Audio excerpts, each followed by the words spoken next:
And what my members are good at doing, they're good at undoing knots. So if your freight gets stuck across the border, it's our members who can help you to do that and to move your goods in and out of Africa. We've been doing some work with Ethiopia for about 18 months, maybe nearly 2 years now. We were asked if we would be able to work with the Ethiopian Freight Forwarders Association to help them develop their product, their industry within their country.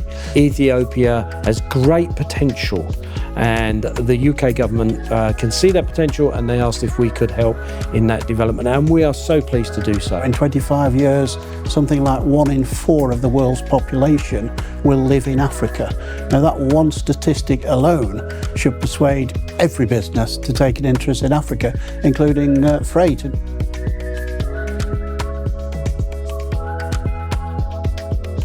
Yeah, when you tell a story about Ethiopia, I love to tell about it's a land of origins. It's an origin of coffee, it's an origin of humankind, but Ethiopia is also a land of opportunities. The potential for Ethiopia is great. It's a massive country, huge population. The issue they've got is they are a landlocked country. And a lot of their ocean freight comes through Djibouti. That brings all the sort of a corridor that you need to create to move freight from the sea into Ethiopia and, of course, back again. Our products are not competitive because of this lack of access to the sea and lack of smooth logistics and freight sectors as well. If we see, the outreach, the extensive networks WABA has and also BIFA has, it is a very important partnership that we have, especially the logistics and the freight sector. That is the most critical sector for Ethiopia. And through capacity building, through training, and through that well-established network, Ethiopia's economy can be benefited through such kind of partnership. We've done a trade mission to Ethiopia this year already. We've done several in the past, and we want to do more. We want to play our part in helping the people of Africa really rise to the positions that they should be in. And we've been saying to them for some time now, tell us about the issues you have. What can we do? What can be done to help the smooth movement of freight? Some of that is around insurance. Insurance has been very difficult to get in Ethiopia.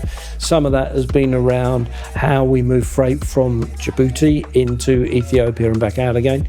The good news is, because we've been doing this work, we've been able to feed that through to the freight forwarders in Ethiopia and find solutions and help to find solutions to practical movement of freight.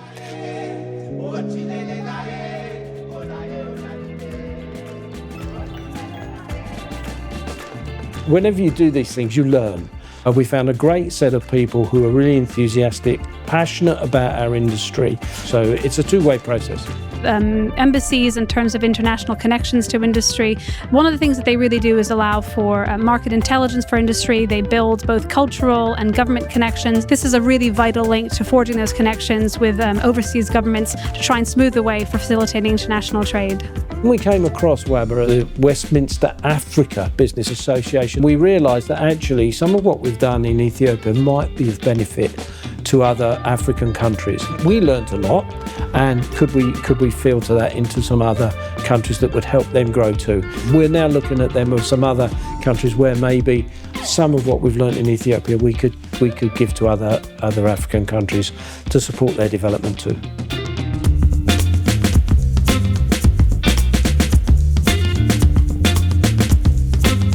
Most people know Ethiopia as a land of famine.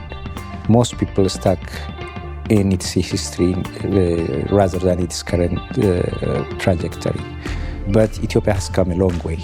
African nations generally get a very bad press, and not deservedly so, because they are such wonderful people. They offer such huge opportunities. So I often say it's the continent of now and it is the continent of the future.